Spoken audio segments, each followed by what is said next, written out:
பச்சை கலர் சொல்லுது.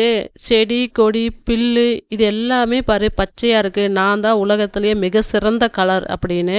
அதே மாரி நீல கலர் சொல்லுது. நீ ரொம்ப சொல்லாத. பாரு நீ வந்து தரைய பார்த்துட்டு சொல்ற. வானம், கடல் இதெல்லாம் உத்து பாரு. நீல நிறம் தான் பெஸ்ட்டு அப்படின்னு சொல்லுது. இவங்க 2 பேரும் சொன்னத பார்த்து மஞ்ச கலர் சிரிக்குது. சந்திரன், சூரியன் இப்படி முக்கியமான மங்களகரமான விஷயத்துக்கு மஞ்சள் தான் சிறந்ததுன்னு மஞ்சள் சொல்லுது. அதே போல வந்து சிகப்பும் சொல்லுது. உங்க எல்லாத்தை விடையும் உடம்புல ஓடுற ரத்தம் வந்து சிகப்பு. அதே மாரி வீரத்தின் அடையாளமே ரத்தம் தான். அதாவது சிகப்பு தான். நான் தான் வந்து பெஸ்ட்டு அப்படின்னு சிகப்பும் சொல்லுது. இப்படியே ஒவ்வொரு கலரும் போட்டி போட்டுக்கிட்டு இருக்குது. திடீர்னு வானத்திலேருந்து ஒரு இடி சத்தம் அப்படியே கேட்குது. கேட்ட உடனே இந்த கலருங்க எல்லாம் ஒன்று சேர்ந்து ஒட்டிக்கிச்சு. ஒன்று சேர்ந்து ஒட்டுன உடனே அப்போ வானத்திலேருந்து ஒரு குரல் சொல்லுது.